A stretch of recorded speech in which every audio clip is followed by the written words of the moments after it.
કેમ છો વિદ્યાર્થી મિત્રો? તો આજે આપણે એક નવા વિડીયોમાં હું તમારું હાર્દિક સ્વાગત કરું છું. એ પહેલા આપણે એક આપણા ઈષ્ટદેવનું નામ લઈ લઈએ. બોલો કષ્ટભંજન મહારાજની જય.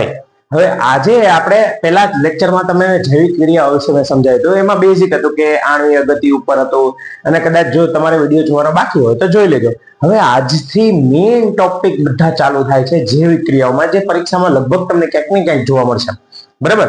હવે ધોરણ 10 પ્રકરણ નંબર 5 ટોપિક 2 એટલે કે ભાગ 2 આજે ચાલુ કરીએ.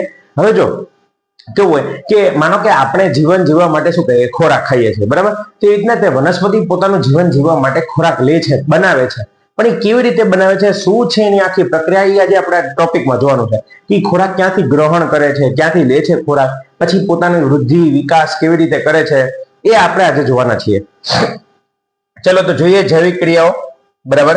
ભાગ 2 પહેલા જોઈએ કે આપણે જો પ્રવૃત્તિ ચાલતી હોય, બરાબર. માનો કે તમે સક્રિય પ્રવૃત્તિ બધી કરો છો, વર્તમાન સ્થિતિ જાળવવા માટે સક્રિય પ્રવૃત્તિ થતી હોય, વૃદ્ધિ અને વિકાસ માટે પ્રોટીન સંશ્લેષણ થતું હોય આપણા શરીરમાં, તો એના માટે આપણે શું કહીએ, આ બધી જ વસ્તુ માટે આપણને જરૂરી છે આપણો ખોરાક, આહાર. બરાબર. એન્જિન ચાલુ રાખવા માટે, બરાબર, જો આવી રહ્યો તમે સૂતા હોય કે દોડતા હોય, ત્યાંથી લઈને બધું જ એવી રીતે, જો આ ગાડી દેખાય કે ગાડી એમને પડી છે તોય તે એન્જિન કામ કરતું હશે, અને ગાડી દોડવા માંડી તોય કામ કરતું જ હશે. એટલે કે ગમે એ વસ્તુ હોય આપણને આહારની જરૂર છે. પછી સ્ટોર ફોર્મમાં વપરાતો હોય એટલે કે ઓલરેડી બની ગયું છે ને ત્યાં પડ્યું છે.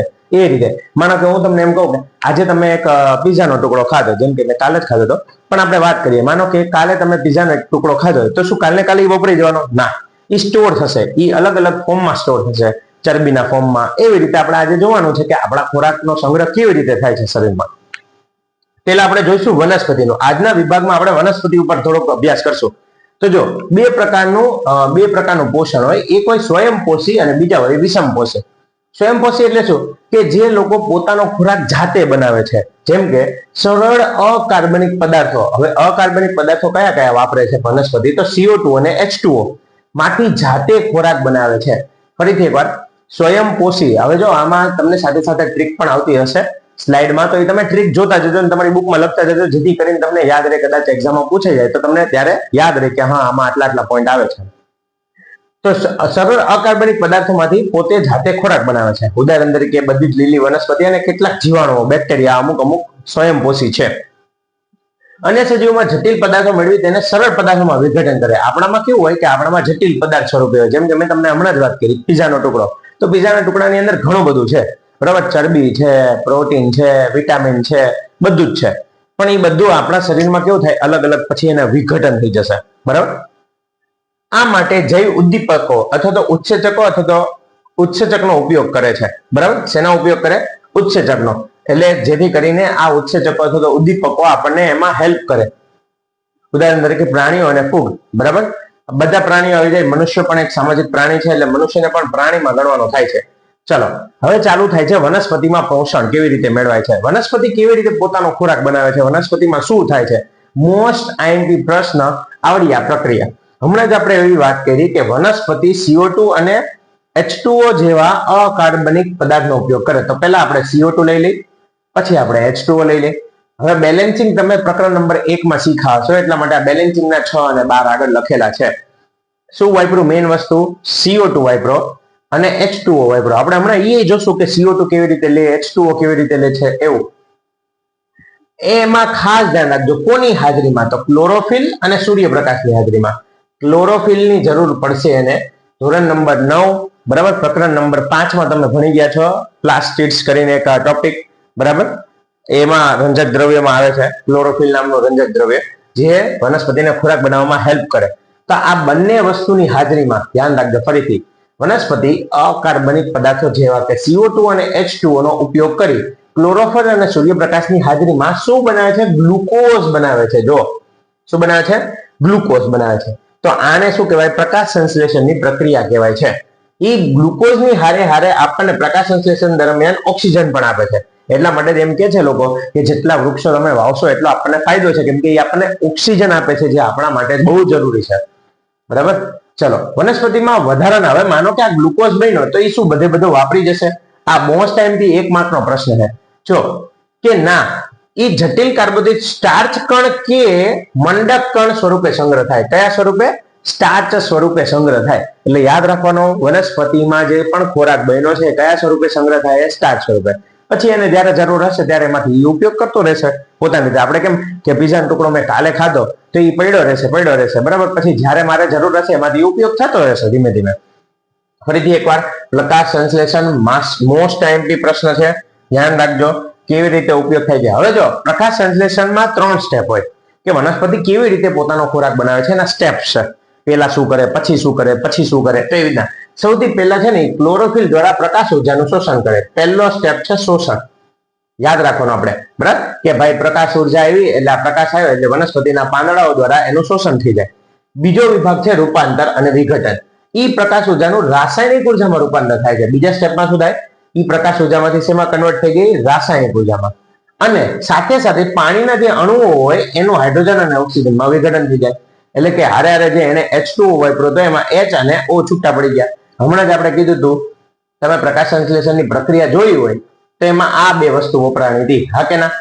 બરાબર. તો આ 2 વસ્તુમાં શું થયું? આ છૂટું પડી ગયું, H2 અને O2 2 ભાગ પડી ગયા. બરાબર. અને આ શેમાં પરિવર્તન થઈ ગયું એ હમણાં જોઈએ. બરાબર. ચલો, પેલા શું કર્યું? એને પ્રકાશ ઉર્જાનું શોષણ કરી લીધું, પેલો ભાગ શોષણ. પછી રૂપાંતર અને વિઘટન. એમાં શું કર્યું? પ્રકાશ ઉર્જા રાસાયણિક ઉર્જામાં ફેરવાઈ ગઈ. ધ્યાન રાખજો, કેમાં ફેરવાઈ ગઈ? રાસાયણિક ઉર્જામાં રૂપાંતર થઈ ગયું અને પાણીના અણુઓનું વિઘટન થઈ H2 અને O2 બની ગયો. હવે છેલ્લું સ્ટેપ છે રિડક્શન. આપણે પ્રકરણ 1 માં જોયું હતું રિડક્શન એટલે શું? રિડ્યુસ થવું અથવા તો ઓક્સિડેશન અને રિડક્શન 2 પ્રક્રિયા જે હતી. તો રિડક્શન એટલે ઓક્સિજન દૂર થવો, બરાબર. ઓક્સિજન શું થાય? દૂર થાય અથવા તો હાઇડ્રોજન અંદર ઉમેરાય, એને કહેવાય રિડક્શન પ્રક્રિયા. તો આમાં જો હાઇડ્રોજન ઉમેરાઈ ગઈ છે, ગ્લુકોઝનું સૂત્ર તમે જોયું તો C6H12O6 છે. તેમાં જો C ને O તો હતું જ તે, બરાબર. H ઉમેરાઈ ગયો એટલે આને રિડક્શન પ્રક્રિયા કહેવાય. CO2 માંથી જો કાર્બન ડાયોક્સાઇડનું હવામાં હાઇડ્રોજન ઉમેરાઈને કાર્બોદિત એટલે કે ગ્લુકોઝમાં રિડક્શન થાય છે. આ છેલ્લું સ્ટેપ છે. કાર્બન ડાયોક્સાઇડમાં હાઇડ્રોજન ઉમેરાય અને આ શું બની જાય છે? Glucose, C6H12O6. તો તમારે 3 સ્ટેપ યાદ રાખવાના છે. પરીક્ષા માટે આઈએમપી છે, કેમ કે આમાં એવું પૂછે છે પ્રકાશ સંશ્લેષણની પ્રક્રિયા સમજાવો અને એના સ્ટેપ્સ લખો કે કેવી રીતે વનસ્પતિ પોતાનું પ્રકાશ સંશ્લેષણ પૂરું કરે છે. તો આ રીતે વનસ્પતિ પોતાનું પ્રકાશ સંશ્લેષણ કરે. લો, રેડી? હવે ખબર પડી ગઈ. પણ શું બધામાં જો બધા સરખા ન હોય ને, અમુક અપવાદે હોય. તો જો મરુ નિવાસી એટલે કે રણ નિવાસી જે વનસ્પતિ છે એનામાં થોડુંક અલગ થાય, થોડુંક અલગ. ઈ શું કરે? આ આપણી વાત આવી કે જે હમણાં ભણ્યા કે CO2 ગ્રહણ કરશે, રિડક્શન થશે, કાર્બોદિતમાં સંશ્લેષણ થશે. પણ રણ નિવાસી શું કરે? રાત્રિ દરમિયાન CO2 ગ્રહણ કરી એક મધ્યવર્તી નિપજ બનાવે. એટલે ટૂંકમાં રાત્રે CO2 પોતે વાપરશે, બરાબર. ક્યારે વાપરશે? રાત્રે CO2 વાપરીને એક મધ્યવર્તી નિપજ બનાવે. મધ્યવર્તી નિપજ એટલે શું? કે માનો કે સીધું ગ્લુકોઝ નહીં બનાવે, ગ્લુકોઝ પહેલાનું એક સ્ટેપ છે, બરાબર. પાણીનો વ્યય અટકાવવા વાયુ રંધ્રો દિવસ બંધ રાખે. જો વાયુ રંધ્ર શું કરી નાખે? પોતાના બંધ કરી દે, જેથી કરીને પાણી ન બગડે એનું. દિવસે ક્લોરોફિલ સૂર્ય ઉર્જાનું શોષણ કરે ત્યારે અંતિમ નિપજ કાર્બોદિત બનાવે. પછી સવારે જ્યારે ક્લોરોફિલ સૂર્ય ઉર્જાનું શોષણ કરે પછી આ કાર્બોદિતમાં સંશ્લેષણ થાય એટલે કે ગ્લુકોઝ બને. એટલે એના સ્ટેપ થોડાક અલગ છે. રાત્રે શું કરશે? CO2 લઈ લેશે, મધ્યવર્તી નિપજ બનાવી દેશે. બીજે દિવસે સૂર્યપ્રકાશ આવશે પછી એમાંથી અંતિમ નિપજ એટલે કે કાર્બોદિત આપણું બની જશે, ગ્લુકોઝ બની જશે. રેડી? તો મરુ નિવાસી એટલે કે રણ નિવાસીમાં થોડોક અલગ છે આ સ્ટેપ. બાકી બધા સરખા હતા, પણ આ એક અલગ સ્ટેપ છે, એ આ રીતે કામ કરે. ચલો, હવે આપણે જોઈએ કે પાંદડામાં શું હોય છે એવું, કે પાંદડામાં કેમ આવી રીતે કામ થાય છે, એનામાં કયા કયા અંગો હોય છે. તો ઘણી વાર કેવું થાય કે આ પાંદડાની આકૃતિ આપણે પરીક્ષામાં આપી દે અને લેબલિંગ પૂછાય છે. જનરલી આ આકૃતિ લગભગ ઓછી પૂછાય છે પરીક્ષામાં, પણ લેબલિંગ પૂછાય. What is mean by labelling? Labelling એટલે આ નામ દેવાના. જો સૌથી ઉપરનું લેયર છે ક્યુટિકલનું બનેલું હોય, આને કહેવાય ઉપરી અધિસ્તર. તમારે પેશી આવતી હતી, બરાબર, 9મા ધોરણમાં. ઈ જોઈ લેજો પણ ઉપરી અધિસ્તર અને અધ અધિસ્તર, ઉપરનું અને નીચેનું એમ, બરાબર, અધિસ્તરીય પેશી. પછી આ મધ્ય શિરા છે. પછી આ વાયુ કોટરો એટલે વચ્ચે વચ્ચે થોડી થોડી જગ્યાઓ હોય. અને રક્ષક કોષો, જો ગાર્ડ સેલ, રક્ષક કોષો કહેવાય આને. એ રક્ષક કોષોના લીધે જ પર્ણરંધ્રો ખુલે અને બંધ થાય.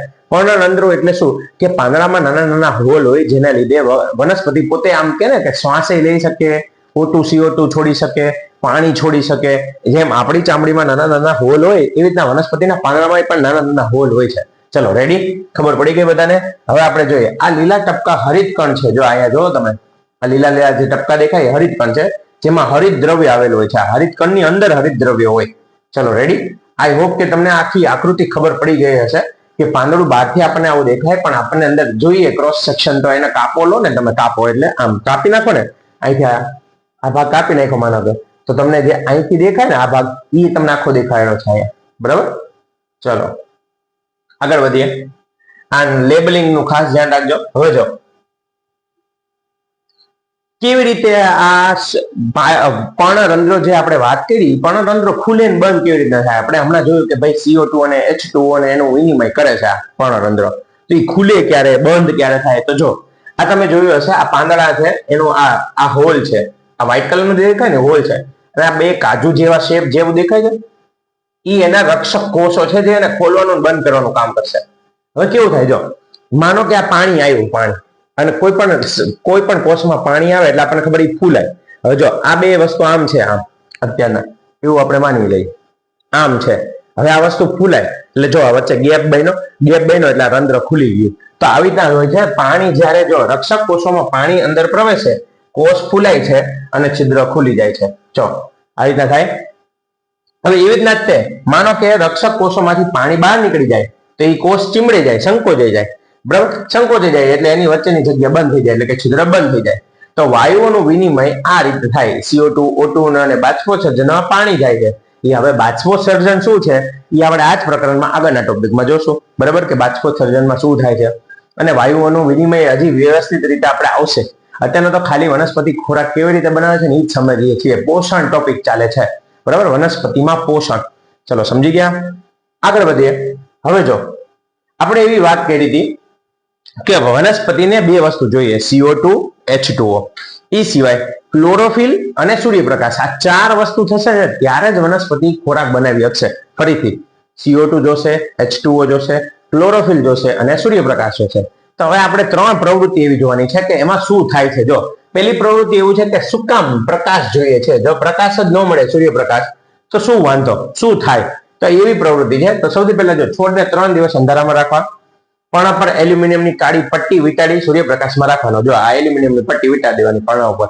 પછી શું કરવાનું, જો આલ્કોહોલમાં ઉકાળી રંગવિહીન કરો. એને આલ્કોહોલમાં ઉકાળી દેવાનું અને રંગવિહીન કરવાનું. રંગવિહીન એટલે ટૂંકમાં એ ભાગ જે હતો એ તમારો રંગવિહીન થઈ જશે. જો તો જો ઢાંકેલો ભાગ સ્ટાર્ચ બનાવતો નથી. કેમ કે એને સૂર્યપ્રકાશ મળ્યો નહીં.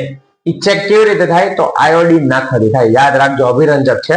આયોડીન, મિથિલિન બ્લુ આ બધા અભિરંજક છે, જેનાથી કલર ઉપરથી ખબર પડે આપણને કે આ જગ્યાએ આ વસ્તુ છે કે નહીં એમ. કેમ સૂર્યપ્રકાશ ન મળ્યો એટલે એને પોતાનો ખોરાક જ ન બનાવ્યો. બરાબર, ચલો સમજી ગયા. એ આયોડીન નાખ્યો એટલે ખબર પડી.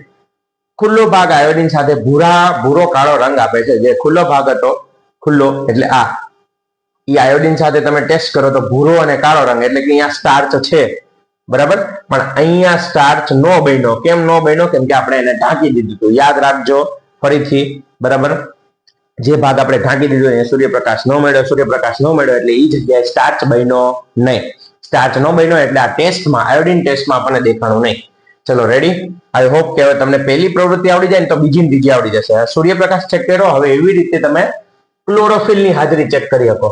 આવી જ રીતે માનો કે ક્લોરોફિલ ન મળે તો 3 દિવસ અંધારામાં રાખો, 6 કલાક સૂર્યપ્રકાશમાં રાખો. પાછો લીલા ભાગને કાગળ પર અંકિત કરો. જે લીલો ભાગ દેખાય તમને આવો ખાટો ખાટો, બરાબર, આ ભાગને કાગળ ઉપર દોરી દેવાના આપણે. કેમ કે ત્યાં શું છે? ક્લોરોફિલ છે એટલે. ચલો હવે પછી આલ્કોહોલમાં ઉકાળીને રંગહીન કરવાનું પાછું પાંદડાને. અને જો આયોડીન કસોટી, જે ભાગ પહેલા લીલો હતો, અહીંયા તમારો આવો કાળો કાળો ભૂરો થઈ ગયો હશે. ભૂરો ને કાળો. જો બરાબર, કેમ કે આપણે હમણાં જ જોયું આગળની ટેસ્ટમાં કે જ્યારે પણ તમે આયોડીન નાખો છો ને, આયોડીન નાખવામાં શું થાય છે કે અહીંયા જ્યાં સ્ટાર્ચ બન્યો હોય અહીંયા ભૂરો કાળો રંગ દેખાય. ક્યાં?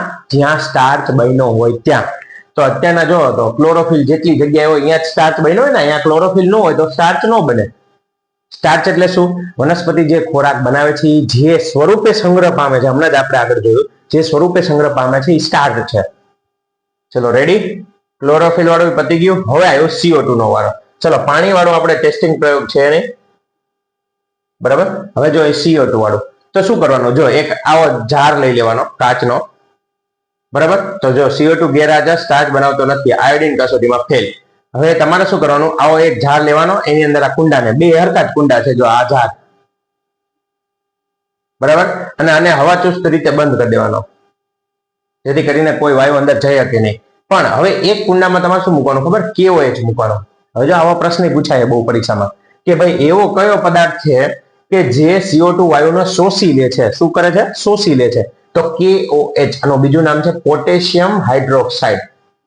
બરાબર, ધ્યાન રાખજો. પોટેશિયમ હાઇડ્રોક્સાઇડ એવો વાયુ છે, એટલે સોરી એવો પદાર્થ છે જે CO2 વાયુનું શોષણ કરી લે છે. એટલે હવે ઓબ્વિયસ કેવું થશે? જ્યારે આની નાની ફરીથી આપણે આગળ જેમ ટેસ્ટિંગ કર્યું એમ કરશું, આલ્કોહોલમાં ડુબાડીને પછી આયોડિન નાખીને, તો જેમાં CO2 એને નથી મળ્યો ને, જેમાં CO2 નથી મળ્યો ને, અહીંયા કાળો ભૂરો રંગ આવશે નહીં. આમાં કાળો ભૂરો રંગ આવશે. કેમ? કેમ કે આને CO2 મળ્યો હતો. આમાં CO2 બધો શોષી લીધો, એટલે આમાં કાળો ભૂરો રંગ આવે નહીં. એ જગ્યાએ બધું સફેદ સફેદ આવે. ચલો ટપ્પો પડી ગયો. આઈ હોપ કે તમને ત્રણ એક્ટિવિટી ખબર પડી ગઈ અને ફાઇનલી તમે સ્વયંપોષી પણ શીખી ગયા.